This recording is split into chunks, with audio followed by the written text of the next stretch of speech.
ስለዚህ አንድ ድል ሲልሳችሁ እድል ልስጣችሁ እኔ እንደዚህ አድርጌ ያውቃል የመጨረሻ መሮኝ ህልም አይቼ ልደር ብዬ ጭራሽ ካጅቻለሁ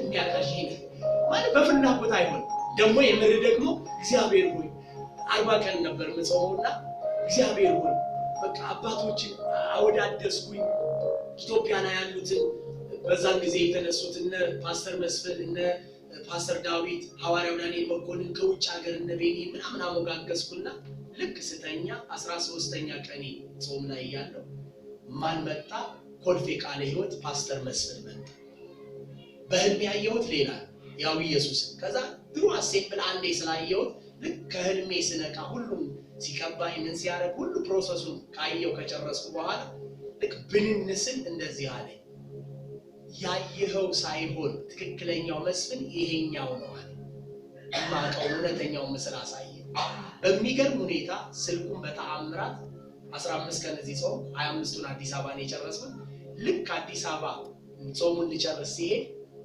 20 ምናምነኛ ቀን ላይ ኢየሱስ ስልክ አገኘ ልክ ሳነሳ በህልሜ እንዲህ ቢሉ ነበር ያየሁት በታሪክ አይቼው አላውቅም በአካል ያባቴ ልጅ ብሎ ነበር ያቀፈኝና የታቀኛለህ ነበር ያሉት በህልም ውስጥ ማለት የምር 30ኛው ቀን ላይ 30ኛው ቀን ቀጠረኝ በጌታ ፊት ወሳኝ ጾም ነበረች ለኔ እሷ ልክ እሳቸውኛው ቀን ላይ ነበር የቀባይና ቢሮ ላይ ገና ሲያይ እንደዚህ ያለ ያባቴ ልጅ ብሎ አቀፈኝ ለኢየሱስ አሜን በጣም ሀምብል ሰው በኋላ ትንቢት ነገረኝ ማለት ክርስቶስ ጌታ ኢየሱስ ይባረክ ክብር ለጌታ ይሁን ስለዚህ ልብ በሉ መንገስ ፈልጋችሁ አትነግሱ ማለም ፈልጋችሁ አታልሙ መክበር ፈልጋችሁ አትገቡ ነገሮች ሁሉ ከማን ዘንድ ናቸው የእግዚአብሔር ቃል እንዲገባን ምን አለ ክብር አለ ከሚያከብር ከእግዚአብሔር ዘንድ ነው አለ ክብር ከየትም አይመጣም አለ ከምዕራብ አይመጣም ከምስራቅ አይመጣም ከማን ግን ይመጣል አለ ከሚያከብር ከእግዚአብሔር ዘንድ አለ በኢየሱስ ስም የምትከብሩበትን ራእይ እግዚአብሔር ይሰጣችሁ አሜን ክብር ለጌታ ይሁን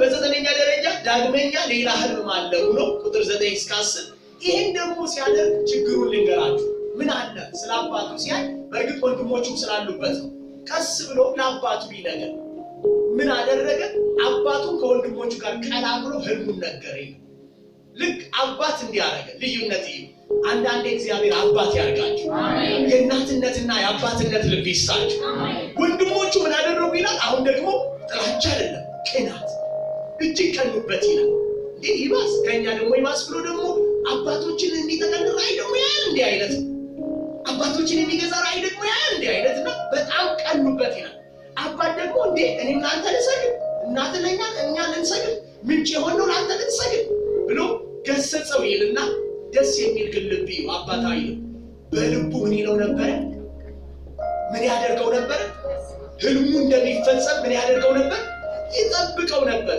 ግን በደንብ ዛሬ ታሪኩን ተከታተሉ አባት እየጠበቀ ነው ማለት በቃ ያመነ ይሄ ልጅ ለየት ይላል የምርም ልብስ ያለበስኩት በትክክል ነው ይላል በትክክል ይሄ ሰው ሳለብሰው በእርግጥም ራእይ አለበት ዓላማ አለበት የእግዚአብሔር ሐሳብ አጀንዳ አለበት ይላል ነው በዚህ ውስጥ ያለ ይሄ ነገር ሆነ ማለት የመጨረሻው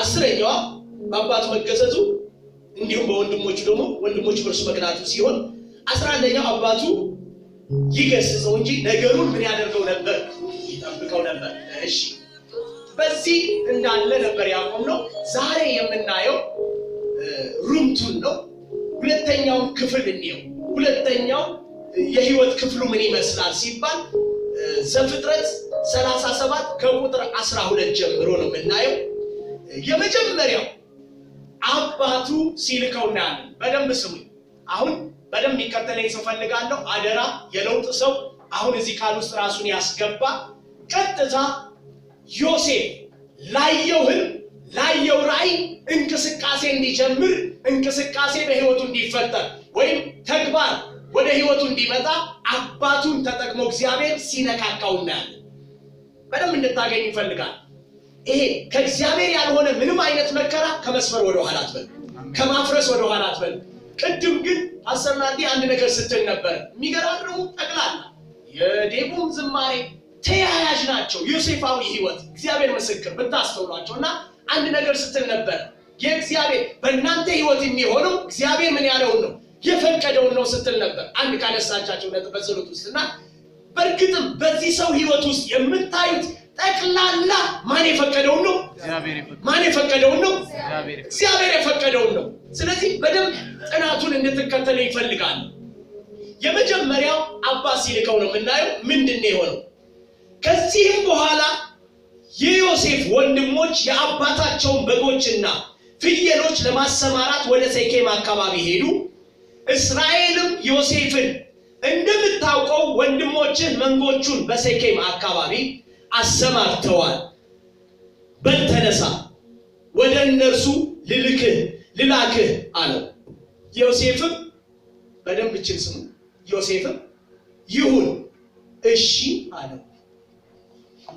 አባቱን የሚታዘዝ ልብ እንዳለው ያሳየናል። ግን ቅሬታ የለችም። የሆነች እዚህ ቃል ውስጥ ፍርሃት የለችም።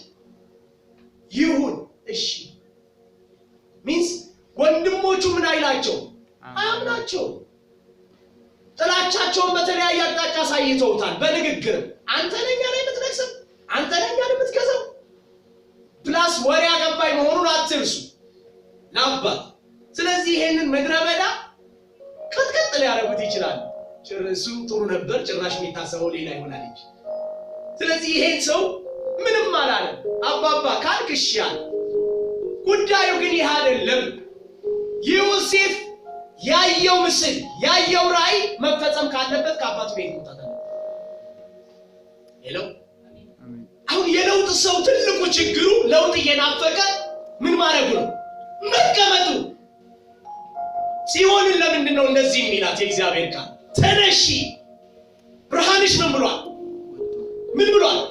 በርቷል። የእግዚአብሔር ክብር ምን ብሎልሻል? መጥቶልሻልና ተነሺ ምን በይ። ካልተነሳችሁ አታበሩ፣ ካልተነሳችሁ አትገዙ፣ በመቀመጥ ለውጥ አታስቡ። ከጎናችሁ ያለው በመቀመጥ ለውጥ አታስቡበት። ችግራችን ተቀምጠን ነው የምናለመው።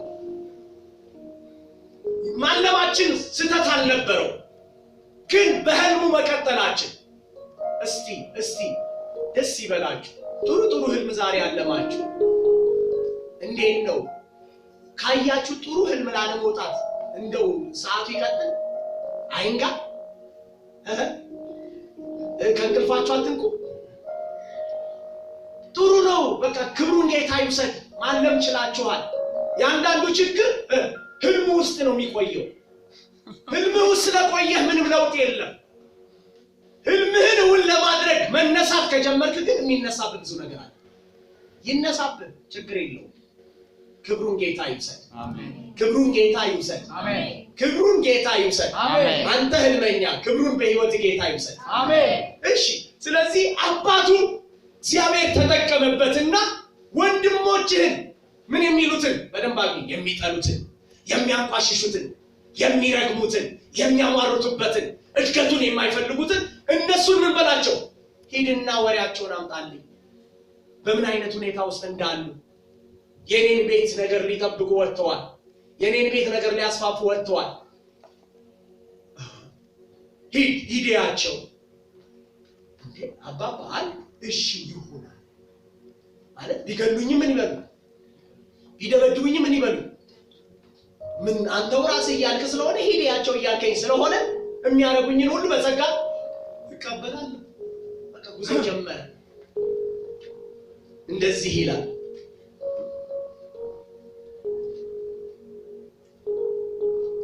ያዕቆብ ሄደ፣ ወንድሞች መንጎቹም ደህና መሆናቸውን አይተ ወሬያቸውን አምጣልኝ አለው። ከኬብሮንም ሸለቆ ወደ ሴኬም ላከው። ዮሴፍም ሴኬም በደረሰ ጊዜ ሜዳ ላይ ወዲህ ሲባዝን አንድ ሰው አግኝቶት ምን እየፈለክ ነው ሲል ጠየቀው። ትኩረት ፈልጋለሁ። እነዚህ ውስጥ ምንድነው የምናገኘው? ዮሴፍ መጀመሪያ አባቱን አክብሮ ታዝሞታል። ቀጥሎ የሚገርመው እሱ አይደለም። ሌላኛው ዮሴፍ ውስጥ ከረነ ነገር ውስጡ የታመቀ ምን እንደምታገኙ ታውቃላችሁ? ያሰበውን ሳያገኝ አይመለስም። አሜን ሲያሜን አሜን። ማንን ፈልግ ነው የተባለው? ወንድሞች። እሺ ይሄ ሰውዬ ጉዞ ጀመረ። ያደክማል እኮ እየከፈለ ነው። ፀሐይ አለ፣ ስንት ነገር አለ ዋጋ የሚያስከፍል።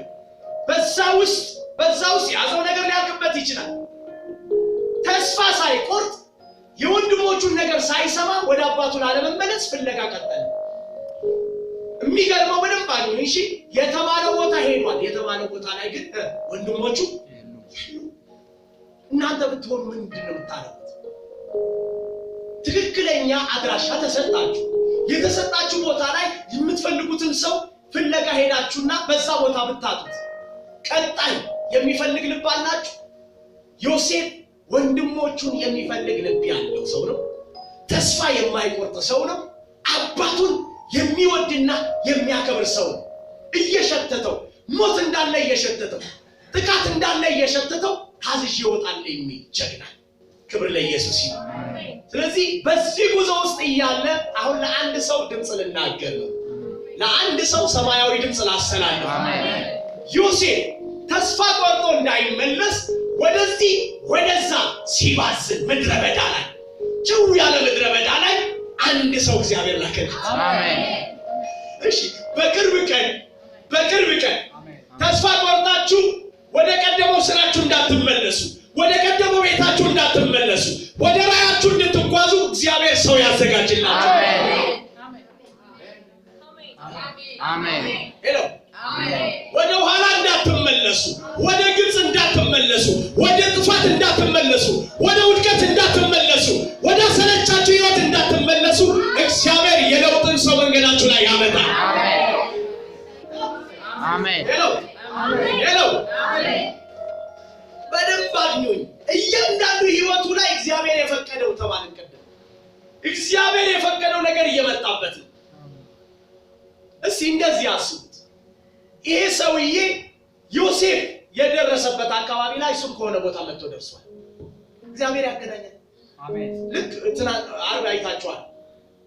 እንዲህ ነው ያለኝ ያው ኢየሱስን የመጨረሻ ልጁ በጣም ብር ያነበረው ልጅ ከልጁ ኮንትራክት አብቅቶ በቃ ተብሎ ወጥቶ ነውና መጨረሻ ላይ እንደዚህ ነው ብሎ ይነገረኝ። የመጨረሻ የቀረችውን ሰዓቱን ሲናገር እንደዚህ ያለ በቃ የመጨረሻ ዘመናዊ ቲቪ በ5000 ሸጦ ጫካ ላይ ገባ። እንግዲህ ልም ያለ 100 ምናምን ሺህ ብር ለቤተሰብ የሚሰጥ ልጅ ማለት ነበር። የተማረ ተስፋ ቆርጦ ማን አጠገባምቶ ቁጭ አደረገው? እኔም ቴክኖሎጂ ግር ስትለኝ ሼም ሳይዘኝ ስጠይቀው ሲረዳኝ እኔም ረዳው። እንደ ምክንያት በጠየቁት ነገር ትውውቅ መጣ። ቀጥሎ እግዚአብሔር የሚሰማኝ ሰው ነኝ ልጸልይልህ ወይ ስለው እሺ ክርስቲያን ነኝ ማለት ኢሚዲየትሊ ይመጣ ቸርች አርብ ጸለይልን ይውልሲ እግዚአብሔር ባያበለጽገው። አሜን። ሌቡ እየዘመረ የአርቡ መልእክት ትዝ አለኝ። እግዚአብሔር እንደዚህ አለ ሳቂ ይሆናል አለ። አሜን። ኢሚዲየትሊ ዘፍጥረት 21 ቁጥር 6ን የሳራ ሰጠኝ። ሳራ እግዚአብሔር ሳቅ አድርጎልኛል ማን አብርሃም በነገረው ስለኔ የሚሰማ ሁሉ ይስቃል አለች። አሜን። ቤታችሁ ሳቅ ይበዛል። አሜን። እልልታ ይበዛል። አሜን። ከጥቂት ደቂቃ በኋላ ስለ ዮሴፍ ለያዕቆብ የሚደርሰው የሐዘን ዜና ነው፣ የምስራች። ከጥቂት ምዕራፍ በኋላ ደግሞ የደስታ ዜና ይሰማል። አሜን። ዮሴፍ ገና በሕይወት አለ የሚል ዜና ይሰማል። አሜን። ዛሬ መንፈስ ዓለም ላይ ክፉ ያወጀውን አዋጅ እናፈርሳለን። አሜን። ስለ አንዳንዶቻችሁ ያው እግዚአብሔር ምስክር ያልሰጠኝን አልጸልይም፣ የሰጠኝን ግን እጸልያለሁ። አንዳንዶቻችሁ ላይ የተነገረ የሞት ዜና አፈርሰዋል። አሜን።